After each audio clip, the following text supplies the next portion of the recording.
Travel with me. Hey fellow humans, Mina here. It's not a walk and talk video. As you can see, we're currently in my apartment with my awesome bookshelf that you can't see everything of, but that's okay. Because of the nature of today's video, I can't exactly lug a bunch of books with me. I mean, I can, but it's kind of hard balancing the camera in one hand and trying to show a bunch of books with the other, so here we are. Also, it's hot as balls outside, so yeah, and it's only going to get hotter, but I'm still going to do walking talks, or at least a driving talk, because yeah, that's kind of my thing. But anyway, just a side note, there's a fan in the background because, as mentioned, it's hot as balls, and I can currently see Soren in the other room. She's probably going to try me out to come in. I have like I'm in my bedroom, but like there's like a sliding door to go to like the laundry room, and it's like glass, and I just have curtains that close it. And she's in that room, and she's currently, doing the cat thing of meow, let me in, so I can go immediately back out. Oh, there she is. You probably can't hear the meow, but she's meowing. Just take my word for it. So yeah, anyway, it's still Pride Month, so I thought I'd do a little booktube kind of thing and share all of the Pride books, well, the gay books essentially, as I like to call them, that I've read, like said, from last Pride to this Pride. So here we are, let's get to it. We are going to start off with Marshmallows by Louise Willingham. I've talked about the first book. This is the second book. It's a little novella companion novel, and it's adorable. Will came out to his friends. Dan walked away from Matthew for the last time. Although the first week of January has been intense, they're ready to relax together and focus on the next challenges. Will's second year of medicine exams, and Dan's attempt to quit smoking, and the uncertain future which awaits them in the summer. Summer's a long time away. For now, it's Christmas, and Will wants to spend Christmas with his boyfriend. This was a very incredibly cute and quick read. If you've read the first book, which is not quite out, I recommend getting this little cute companion novel, and also this cover is adorable, and yes, hot chocolate does count as food if there's little marshmallows on it. Next book is And They Lived by Stephen Salvatore. I remember reading this one and thinking this is basically South, sort of, well, some of the plot lines of South, but with guys instead of girls as the main cast. So I very much enjoyed this book. It was one of my highlight reads of this year, and I've read quite a few books this year. So budding animator Chase is a hopeless romantic. I can relate. Eager to find a fairy tale kind of love, but he never let himself believe he deserved it, not when he's still figuring himself out with so many ways, grappling with body dysmorphia that plagued his self-imaging through high school, while trying to find his place at college and compete against his ex-best friend for an exclusive apprenticeship. But then he meets a handsome and charming poet Jack, and everything changes. Their emotional and physical chemistry is visceral and sparks of lightning that makes Chase feel alive. For the first time in his life, he knows what he wants, and the insecurities that has long stood in his way start to fade. But Jack might not be ready to be who Chase wants to be. This could be love Chase hoped for, but only if he's willing to risk hard. A very adorable book. Does have some mature themes, but I highly recommend it. And I mean, look at this cover. Isn't it adorable? We love cute art covers. Speaking of cute art covers, here's another adorable one. The 99 Boyfriends of Micah Summers by Adam Sass. Yes. I actually did an Adam Sass book last Pride. I think it was in my TBR at the time, but I read it and I know it was great. But I can't remember what book it is, but it's on this bookshelf somewhere. Go check out those other previous Pride videos. They're in my Booktube playlist. So, will Boy 100 be the one? Micah is rich, dreamy, and charming. As the Prince of Chicago, the son of a local celebrity sports radio host known as King of Chicago, he has everything going for him. Unfortunately, he's also the prince of an imaginary meet-cutes, since he's too nervous to actually ask boys out. Honestly, same, but with girls. Instead, Micah draws each crush to share on Instagram with a post about their imaginary dates. 99 boyfriends later, his account is hugely popular, and everyone is eagerly awaiting Boy 100. So is Micah. He's determined that Boy 100 will be different. This time Micah will sweep the boy off his feet for real. So when Micah flirts with a hot boy in Yale who's wearing a vegan leather jacket and lugging a ton of library books, honestly I'd be into him with a ton of library books, he is sure this is boy 100, but right before he can make his move and ask for the boy's number, the guy rushes off the train, leaving behind his pumpkin embroidered jacket. The jacket holds clues to the boy's identity, so Micah and his friend set off on a quest to return it. Along the way, Micah will discover that the best relationships aren't fairy tales. In fact, the perfect fit and true love might be closer than he thinks. Also, inside this book, those Instagram posts that I kind of mentioned, and of course I'm not finding any of them right now, but like, oh yeah, they have like a few of those post drawings in here, and I am here for that. I love when, like, if the character's an artist, put art in here. And hi, Soren. Are you gonna come in frame?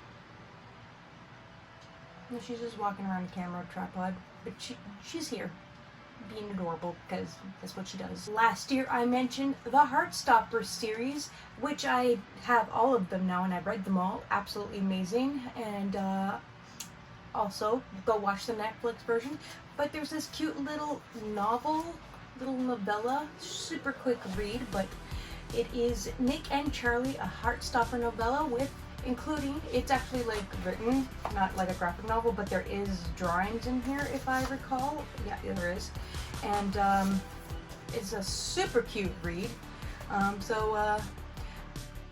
can't remember when it takes place, but I think it takes place after the first 4 books. Absence makes the heart grow fonder, right? Everyone knows that Nick and Charlie love their nearly inseparable life together, but soon Nick will be leaving for university and Charlie, a year younger, will be left behind. Everyone asking if they're staying together, which is a stupid question, or at least that's what Nick and Charlie assume at first. As the time to say goodbye gets inevitably closer, both Nick and Charlie start to question whether their love is strong enough to survive being apart. Charlie is sure he's holding Nick back, and Nick can't tell what Charlie's thinking. Things spiral from there. Everyone knows that first love rarely lasts forever. What will it take for Nick and Charlie to defy the odds? I know it takes place between Nick and Charlie's perspective, so that's cute. And look at this art. We just love this. It was a cute little read. And now that I've read the blurb, it does take place after the comic graphic novel books, which I see the 5th and final Heartstopper is on for pre-order, by the way, so let's get on that, because we need to know the conclusion, but we also don't want their story to end. But hey, we still got the next book series, so yeah, check it out. Next we have Never Ever Getting Back Together by Sophie Gonzales, and literally every time I read this title, I think of that Taylor Swift song. I think it's Taylor Swift. I don't know. Honestly, I'm not a fan of Taylor Swift. I'm not a fan. I just don't listen to her music, so don't come at me for that, because I know there's a lot of Swifties out there that are like, I'm not Taylor Swift. I just never really listened to any of her songs, except for like one, but I can't remember what it's called. But yeah, anyway. It's been 2 years since Maya's ex-boyfriend cheated on her, and she still can't escape him. Her sister married the crown prince of a minor European country, and he captured hearts as her charming younger brother. If the world only knew the real Geordie, the manipulative liar who broke Maya's heart. Sky Kaplan was always cautious with her heart until Geordie said all the right things and earned her trust. Now her face is all over the media, and Sky is still wondering why he stopped calling. When Maya and Sky are invited to star in a reality dating show, Second Chance Romance, they're whisked away to a beautiful mansion along with 4 more of Geordie's exes to complete for his affections while the world watches. Sky wonders if she and Geordie can recapture the spark if she knows they had, but Maya has other plans, exploding Geordie and getting revenge. As they navigate the competition, Sky and Maya discover that their real happily ever after is nothing that they could have scripted. Now that doesn't necessarily sound gay, does it? But trust me, it is. It's an enemies to lover trope, which I quite love, and that should be Clue. Last up, possibly, I know I said earlier that was my favorite read of the year, but this one's also definitely my favorite girl version. That was favorite guy version. Now it's girl. It's also an important read, I think. So we got Imogen, obviously, by Becky Albertalli, which, by the way, I did a pre-order thing, and I got a signed sticker from the author, so I stuck it in my book. So my book's essentially signed by the author, which is pretty dope, and we love that. You do know I have a thing for signed things, and I also got like this really cute Imogen and Tessa like postcard thingy, and it's adorable. Anyway, this was an amazing read, an important read, and yeah, here's what it's about. She's never missed a Pride Alliance meeting. She knows more about queer media discourse than her very queer little sister. She has two queer best friends. There's Gretchen, a fellow high school senior who helps keep Imogen's biases in check. And then there's Lily, newly out and newly thriving with a cool new squad of queer college friends. Imogen's thrilled for Lily, and any ally would be. And now that she's finally visited Lily on campus, she brings her ally A game. Any support Lily needs, Imogen's all in. Even if that means bending the truth just a little. Like when Lily dropped a tiny queer bombshell. She told all her college friends that Imogen and Lily used to date. And none of them know that Imogen's a raging hetero. Not even Lily's best friend Tessa. Of course, the more time Imogen spends with chaotic freckled-faced Tessa, the more she starts to wonder if her truth was ever all that straight to begin with. A really great self-discovery story, and just an awesome read altogether. Also, I posted a review of this on my Instagram, and the author messaged me and said thank you very much.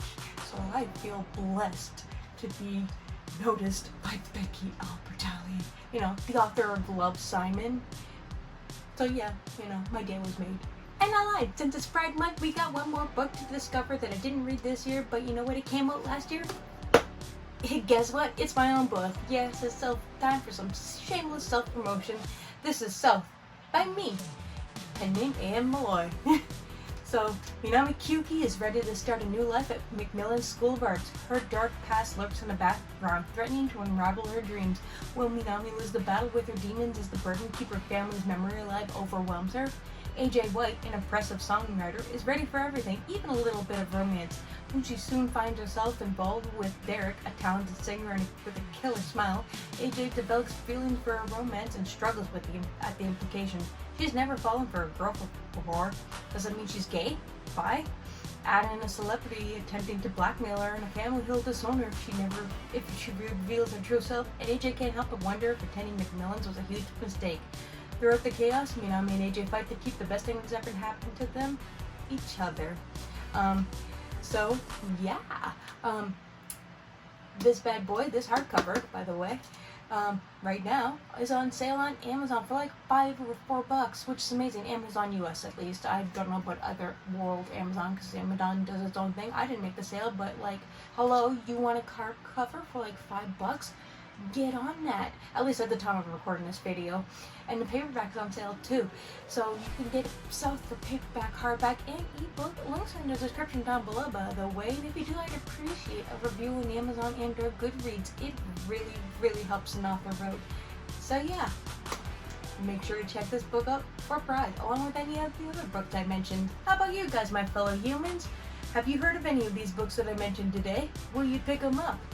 Do any of them sound interesting? Let me know in the comments down below. I'd love to hear your thoughts. And if you like this video, be sure to boot that subscribe button. Otherwise, I will lick you on the nose, and none of us want that. Anywho, that's all I gotta say for now. If you want to keep hearing more about stuff, be sure to follow me on all my favorite socials. Links below. Stay safe and take care.